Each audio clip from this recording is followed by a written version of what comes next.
Hello students, welcome to another video, and today's topic is called relative clauses.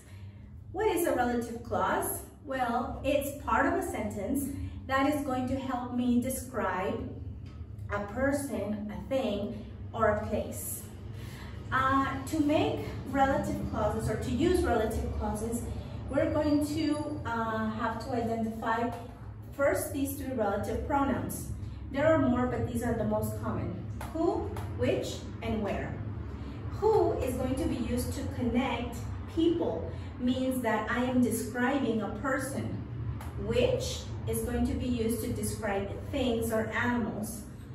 And where is going to be used to describe places or what happens in a place.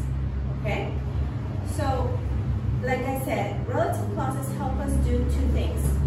Describe a person or a thing, or be more specific or give more information about a person or a thing. Okay, so first let's check the description. Here I have a drawing of what is called a chalk. Do you know what is a chalk? What is a chalk?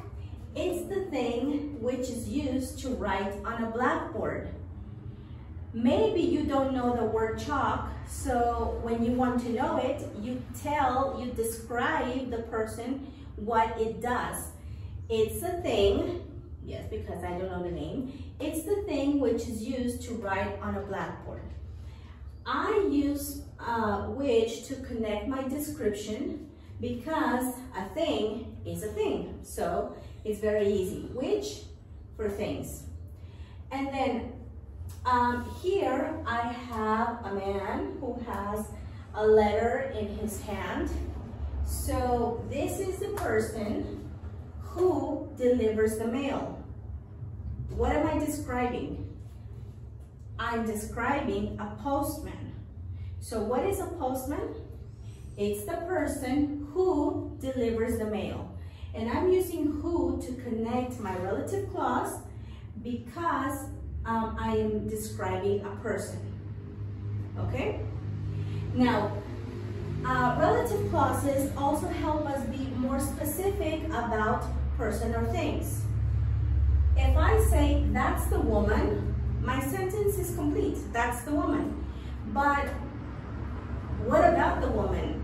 Even though my sentence could be complete, if I want to give more information about what woman I am talking about, then I describe the woman. That's the woman who stole my book. I'm using who to connect my clause because I'm talking about a woman. He's the boy. Okay, he's the boy. What about the boy? Okay, he's the boy who won the scholarship. I am giving a description of what boy I am talking about. I use who to connect my clause because I'm talking about a person. All right, here I have a question. Where's the car? My question is complete. Where's the car? But if I want to say what car specifically am I talking about? Where's the car which you bought? Ah, it's in the garage. Okay. I really like the phone.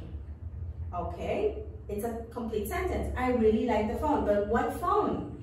What phone are you talking about? I really like the phone which you have. I want to know. Okay, but what is it that you want to know? I want to know where you met your best friend. I want to know about a place. Where? So if I want to know about a place, or I want to describe a place, I'm going to use where. That's the place. Okay, what happened in that place? That's the place where I learned about art. Something happened in that place. What happened? I learned about art. Okay, so these relative clauses help us connect that information related to a person, a place, or a thing. All right? So,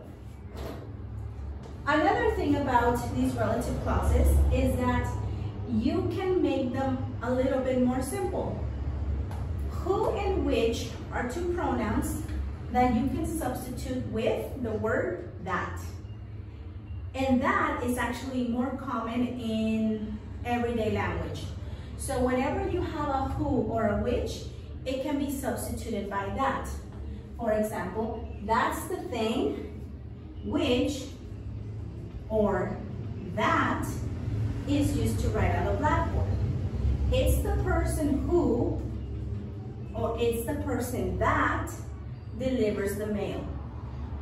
That's the woman who or that's the woman that stole my book. He's the boy who won the scholarship, or he's the boy that won the scholarship. Where's the car which you bought? Where's the car that you bought? I really like the phone which you have, or I really like the phone that you have. But remember, that's only possible with who and which, not with where, okay? Where is always going to be where. You cannot eliminate it, you cannot change it for another word, okay? So I'm also going to show you how we can omit these relative pronouns completely. Okay, so as I was saying, you can replace who or which for the word that. Where is not replaceable and you cannot omit it. There's another thing that you can do with who or with which means that you can completely omit the relative pronoun and just join your sentence and your clause together. But there's a rule to this. I want you to look at this part of the clause. My clause begins here. Yes, with which, with who, which. This is where my clause begins. What happens if I omit the relative pronoun? Well, in some cases, I can't omit it because the clause is followed by a verb. So my relative pronoun is, you can say, the subject of my clause. Every clause needs a subject and a verb. So if I have which and that, it's going to function as the subject of my clause. But look at this example, these two examples. Where is the car that or which you bought? How does my clause begin? It begins with that or which, but I have you. You bought. So if I omit this completely and say, where's the car you bought? Is that correct? Yes, it is. It's correct because in my clause, I have a subject, you. So if I use which, or if I use that, it's possible, but it's not necessary. I really like the phone which or that you have. Again, I have a subject in my clause. My subject is you.